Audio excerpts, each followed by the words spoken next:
बेवजह बोलने की आदत के परिणाम और इससे छुटकारा पाने के तरीके। आदतें अच्छी या बुरी होती है। अच्छी आदतों से हम जीवन में वो सब पा सकते हैं जिनकी हम इच्छा रखते हैं। दूसरी तरफ बुरी आदतें हमसे सब कुछ छीनने की शक्ति रखती है। आदतें हजारों तरह की होती हैं, लेकिन अगर हम किसी भी आदत को जरूरत से ज्यादा दोहराते हैं तो वह बुरी आदत बन जाती है। जैसे खाना कोई बुरी आदत नहीं है, लेकिन ज्यादा खाना या खाते ही रहना एक बुरी आदत है। बोलना कोई बुरी आदत नहीं है, मगर ज्यादा या बेवजह बोलना एक काफी बुरी आदत है। आज हम बड़बोले विद्यार्थी की कहानी से जानेंगे इस आदत से होने वाले नुकसान और इससे छुटकारा पाने के तरीके। एक बार की बात है, एक गुरु का एक शिष्य बहुत अधिक बोलने की आदत से परेशान रहता था। जब भी वह किसी से मिलने के बाद अपने दोस्तों के सामने उस व्यक्ति के बारे में अपने विचार देना शुरू कर देता, चाहे कोई उससे पूछे या नहीं। वह अपने आसपास की लगभग हर चीज के बारे में, आश्रम में रहने वाले लगभग हर छात्र और शिक्षक के बारे में अपनी राय बताता। उसकी अपनी सकारात्मक या नकारात्मक राय थी, जिसे वह बिना सोचे समझे लोगों के सामने रख देता। जब भी आश्रम में रहने वाला कोई अन्य छात्र उसके पास कोई समस्या लेकर आता, तो वह उसकी पूरी बात सुने बिना उसे सलाह देना शुरू कर देता।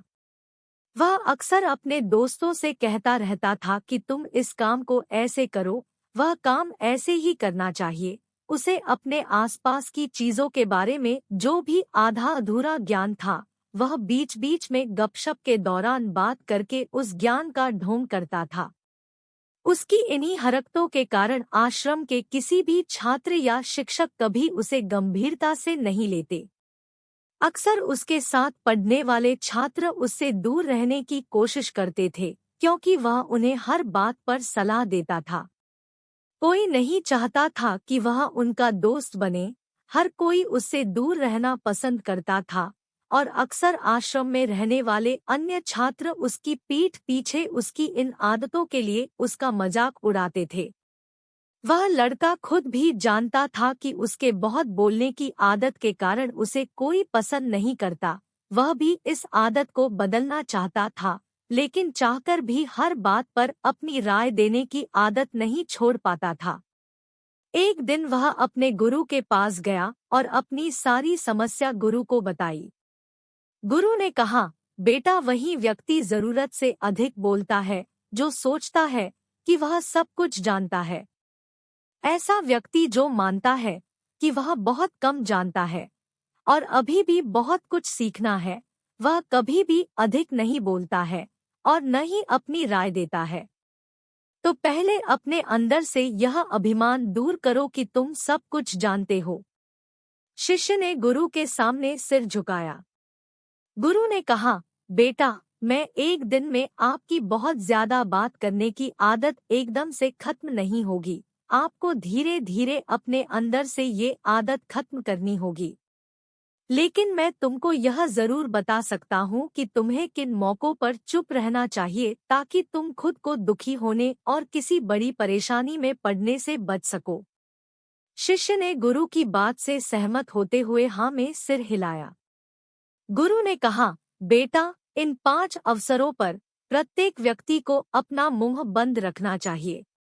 1. जब आपको लगे कि आपकी बातों से कोई आपकी भावनाओं को नहीं समझ सकता तो उस समय आपको चुप रहना चाहिए।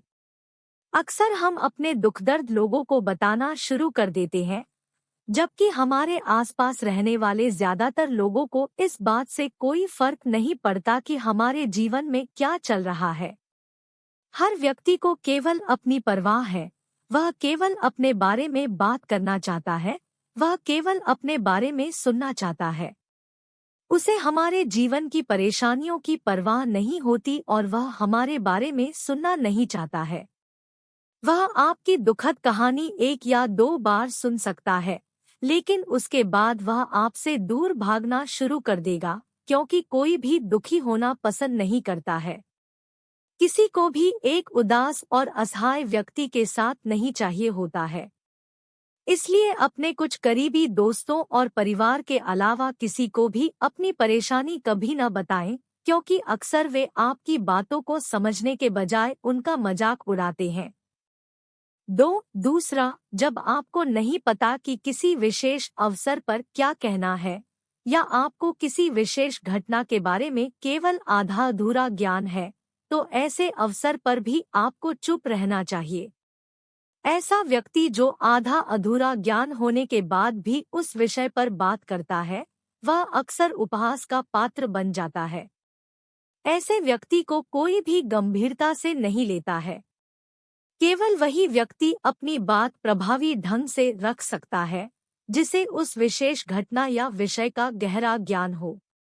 इसलिए यहाँ वहाँ से प्राप्त आधी अधूरी और अनपरखी जानकारी के आधार पर कभी भी लोगों को समझाने की कोशिश नहीं करनी चाहिए। 3, गुरु ने कहा, जब कोई व्यक्ति आपके सामने किसी तीसरे व्यक्ति की बुराई कर रहा हो, तो ऐसी स्थिति में आपको चुप रहना चाहिए।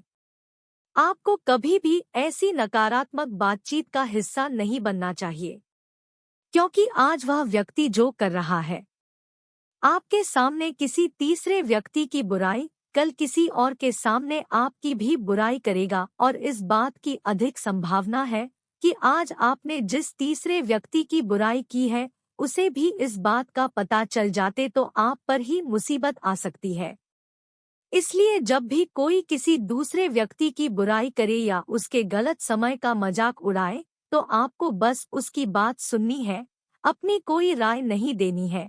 अगर आप ऐसा करें तो भविष्य में आपके लिए समस्याएं खड़ी हो सकती है। 4, गुरु कहा, जब कोई आप पर क्रोध और घृणा से चिल्लाता है, आपका अपमान करने की कोशिश करता है, तो ऐसी स्थिति में आप दूसरे व्यक्ति की क्रोध और घृणा को चुप रहकर कम कर सकते हैं। चुप रहकर भी आप स्थिति को बिगड़ने से रोक सकते हैं। जब आप ऐसा नहीं करते हैं और दूसरे व्यक्ति के क्रोध का उत्तर क्रोध से दे देते हैं, तो परिणाम काफी भयंकर होता है।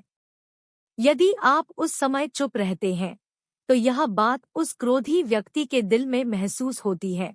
जब क्रोध शांत हो जाता है, तो वह अपनी गलती पर पछताता है, और इस बात की भी संभावना बढ़ जाती है कि को आगे आकर आपसे माफी मांगे अपनी गलती के लिए।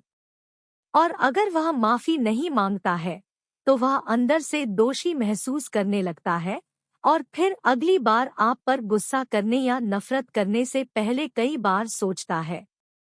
लेकिन आपको हर हाल में या हर समय चुप भी नहीं रहना चाहिए। अगर कोई गलत कर रहा है, तो उसका जवाब आपको देना चाहिए, क्योंकि कुछ लोग ऐसे भी होते हैं जो हमारी खामोशी को हमारी कमजोरी समझते हैं।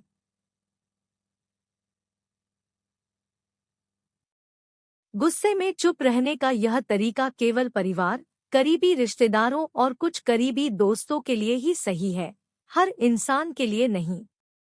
अगर आप हर जगह खामोश रहने लगे तो इसका गलत इस्तेमाल भी हो सकता है। 5, गुरु ने आगे कहा, 5वां, जब कोई व्यक्ति अपने जीवन की कोई दुखद घटना या अपने जीवन की परेशानी साझा कर रहा हो, ऐसे में आपको चुप रहना होगा और सिर्फ उसकी बातों को सुनना होगा। ज्यादातर लोग ऐसे हैं कि उनके सामने किसी ने उनकी समस्या सुनाई नहीं कि उन्होंने समाधान देना शुरू कर दिया। हालांकि जब कोई व्यक्ति अपनी समस्या हमारे साथ साझा कर रहा है, तो वह हमसे किसी सुझाव की उम्मीद नहीं करता है, वह चाहता है कि हम उसकी बात ध्यान से सुनें। क्योंकि जब हम उनकी बात सुनते हैं, उस व्यक्ति को आंतरिक शांति मिलती है, उसे लगता है कि कोई मेरी बातों को समझता है। अधिकांश समय जब लोग अपनी समस्याओं को हमसे साझा करते हैं, तो वे हमें केवल अपनी बात बताना चाहते हैं। वे हमें से किसी भी प्रकार की सलाह नहीं चाहते, क्योंकि वे पहले से ही सभी तरह की सलाह जानते हैं जो हम उन्हें देने जा रहे हैं। मुसीबत के समय किसी व्यक्ति को सांत्वना देने का सबसे अच्छा तरीका उस व्यक्ति की बात को ध्यान से सुनना है। जब हम बिना ध्यान दिए लोगों की बातों को ध्यान से सुनते हैं, बिना किसी सलाह के, तब उनकी आंखों में हमारे लिए सम्मान और स्नेह का भाव पैदा हो जाता है। उन्हें लगता है कि हम अधिक गंभीर, बुद्धिमान और शांत दिमाग वाले लोग हैं।